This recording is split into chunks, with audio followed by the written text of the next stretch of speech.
All right, so we left off on Tuesday talking about how to find slope on a graph, right? Using our growth triangle and writing a slope ratio. So to review, when we're talking about slope, it is written as the ratio rise over run. Now remember, rise is how much it's going up or down. Now, if it's going up, that shows a positive rise. If it's going down, it shows a negative rise. Now, run is going right or left. So similar, right means positive. And then if you're moving to the left, that represents negative. Now, when we're looking at the direction of our line, remember, we always are going from left to right. Now, remember, we can also figure out whether our slope is negative or positive, depending on whether we would be walking downhill or uphill. So this little guy would be walking downhill. That's why we had a negative slope, right? And notice we're always moving from the left to the right of our line. That is always going to be the direction here.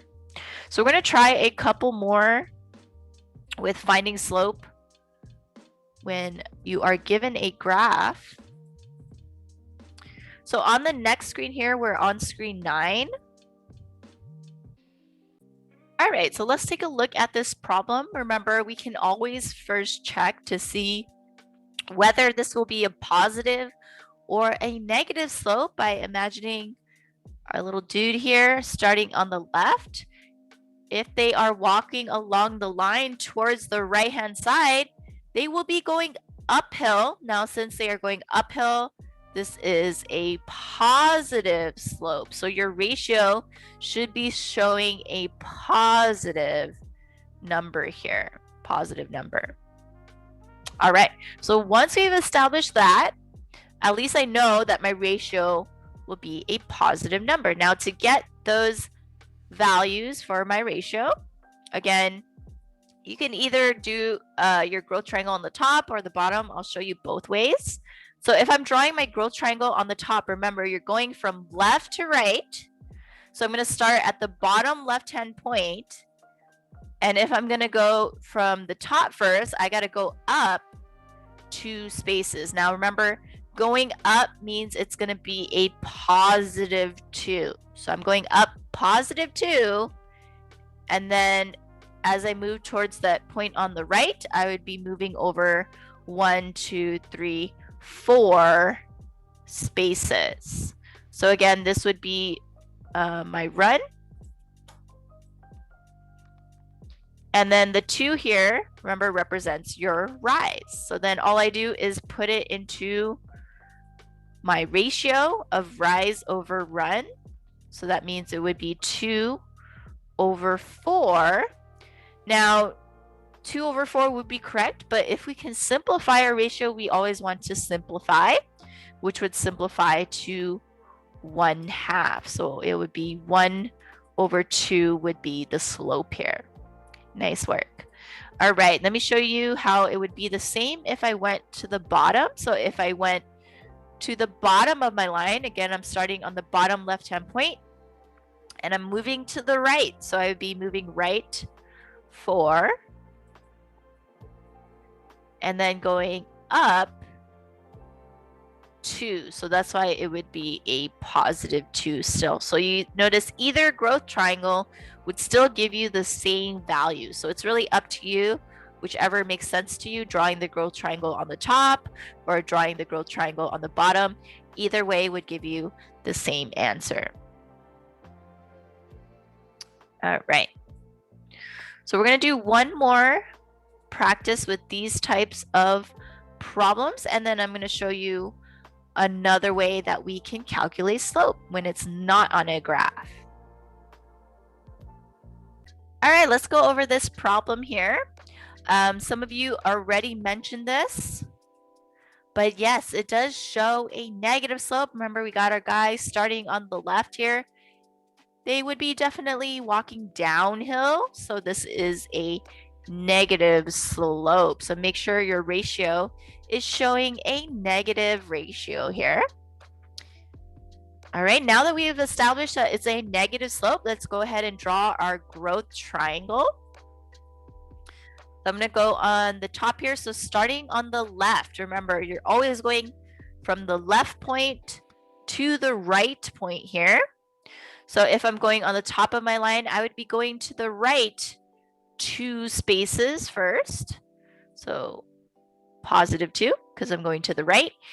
And then I'm going to be going down 1, 2, 3, 4, 5, 6 spaces. Now, since we're going down, it would be a -6. And like we established, it should be a negative slope. So I should see a negative number either on my rise or either on my run here. So again, my 2 would be my run. And then my 6 then would be my rise. So once I have that labeled, I'm just going to insert it into my ratio here. Rise is -6. Run is 2. Now, of course, we have to simplify it. Now, if I thought of this as a fraction, of course, -6 divided by 2 gives you a -3, but we want to keep it as a ratio. Notice if I put just -3, it'll say, is this a ratio? No, it's not, right? So to write -3 as a ratio, we just need to make sure we would put it over 1. So this would be -3 over 1 would be my slope. So you would just type -3 over 1. And again, if you drew your growth triangle on the bottom, you will get the same answer. Starting from the left-hand point, we would just be going down first to get my -6, and then going to the right 2 to get that +2. So notice same numbers will give you the same ratio. So either growth triangle will work here.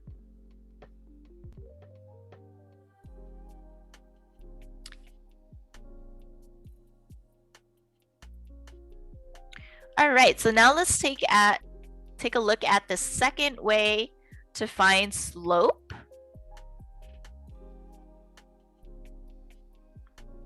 Okay, so take a look at my screen as I explain screen 11. You're not doing anything on the screen. This is just a little bit of notes to kind of help you. So if you need to reference back to these notes, this is there for you. So again, when we talk about slope, we want to write it as a ratio. Now, sometimes you don't have a graph, right? You might only have 2 points that are on the line. Remember, 2 points on a line is called lattice points. So you'll hear the word lattice points being used, and that's just a fancy way of saying points that are on the line. So if we're not given a graph, we can't draw a growth triangle, we only have points, we can still find the slope. Now remember, we talked about rise is how much it's going up or down. So that refers to how the y values are changing, right? So rise refers to your y value. Therefore, your run refers to your x values, right? How they're changing.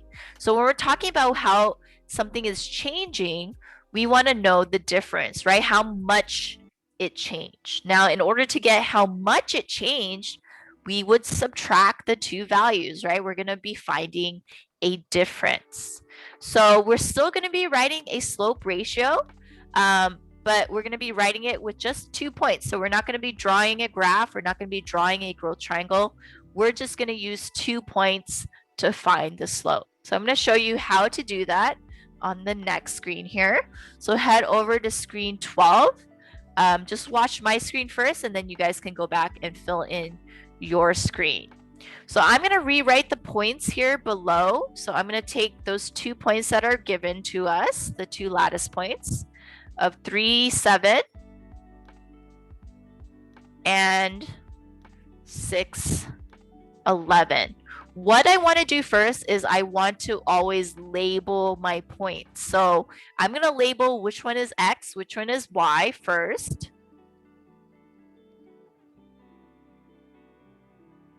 Now, what I also need to label is which point I'm going to start with first, right? Direction is very important. Order is very important. So if I decide to start with this point here, then I need to make sure to start with this point on the top of my ratio as well as on the bottom of my ratio. So vice versa, if you want to start with this second point, you can. Just make sure you also start with that second point on the bottom. So let me show you what that looks like. So what I'm going to do is I'm going to actually just start with this first point here, the 3, 7. So I'm going to go ahead and mark a 1 on top of the x value as well as a 1 on top of the y value. So that indicates that I'm going to start with this one first. This is my first point. Therefore, I'm going to mark a 2 on the second point to show I'm going to use this one second. Okay, this way I keep organized and I have my order correct, because if your order is not correct, you're not going to get the correct slope ratio. And I'll show you that as well. So again, I'm going to start with this point here. Okay. Now, again, looking on the top of my ratio, I want to subtract my y values first. So I'm going to take the y value first of my first point. So that would be 7.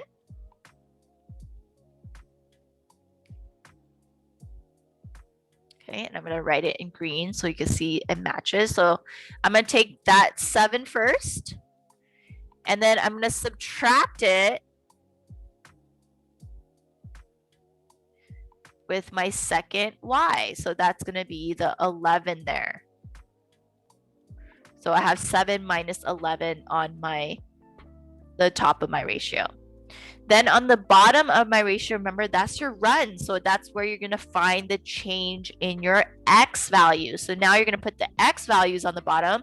Again, because I started with this point first, I got to also start with this point first. So I'm going to start with that 3 from that first point and then subtract the x from the second point. So remember, we're subtracting because we want to find a difference, right? We want to find the change in those numbers. Okay, once I have that information filled in, I'm going to go ahead and just subtract it out. 7 minus 11 is -4. 3 minus 6 gives you a -3. Now, this does look like a negative slope, but remember, if you can simplify your ratio, make sure you simplify your ratio. Think of negative times negative, or negative divided by negative gives you a positive. So since we have a negative on the top as well as on the bottom, this actually indicates a positive slope. So our answer here is 4/3. So notice I'm not changing it to a mixed number. You got to keep it as a ratio. So 4/3 would be the simplified ratio. Okay, so we know the answer is 4/3. Let me show you how, if I flipped it, I would still get the same answer. So maybe I don't feel like starting with this point first.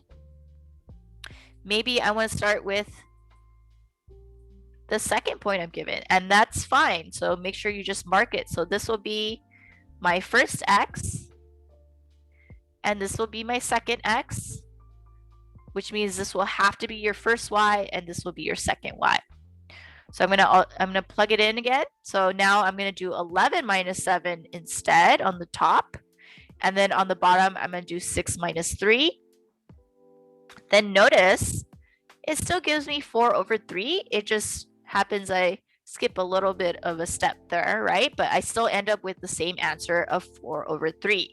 Now look what happens when I don't follow the order. So what if I did this? I decide, oh, I'm going to use this x value first, and then this y value first, and this y value second.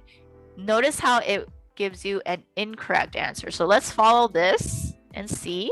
So if I did 7 minus 11 on the top, and then I decided to switch the order and do 6 minus 3, notice I'll get -4/8. a positive 3, which is not the same answer. So notice why it's very, very important that you make sure you keep that same order. So if you start with 1 point first, make sure you start with that same point on the bottom of your ratio. Okay. All right. Okay, so we're going to practice another one here. So again, we're going to pick which point we want to start with and then write our ratio that way. Okay, so on screen 13, you're going to see another set of points here. Okay, the first point is -2, 7.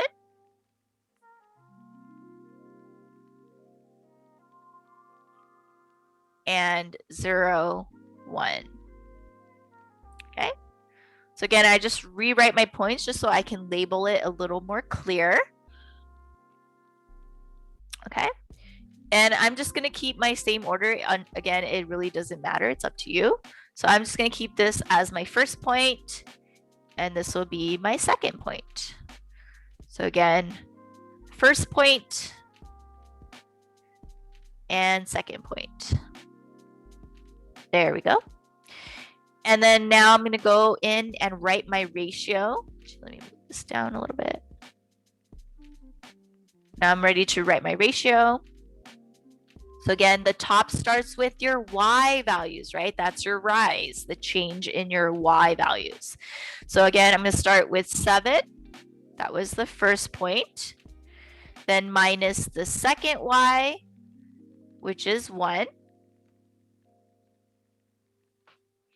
Then over the bottom will be my run, right? So the change in my x values. So that's going to be taking -2. Again, because I started with that first point, I have to also start with that first point on the bottom. And then minus the second x, which will be 0. All right, once I've plugged in my numbers, I can go ahead and subtract now. Okay, so I'm going to do 7 minus 1, which would be 6. And then -2 minus 0 would give you a -2. Now, again, we need to simplify. Okay, 6 over -2 is not the simplified ratio. So remember, 2 goes in 6 3 times, so 3 over -1 would be the simplified ratio. Now, that tells you that your slope is negative. Now, remember, with your negative sign, it can either go on the bottom or it can go on the top. So -3 over 1 is the same. These are the same. So typically they like to put the negative sign on the top. So you'll see for this problem, you want to do -3 over 1.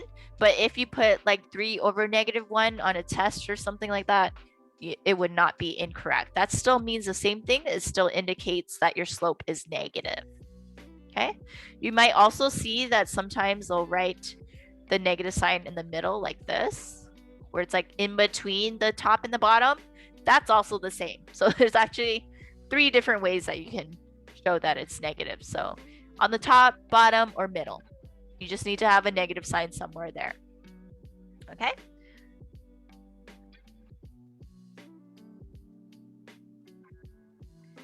So that is how you find slope when you're just given 2 points and you don't have a graph.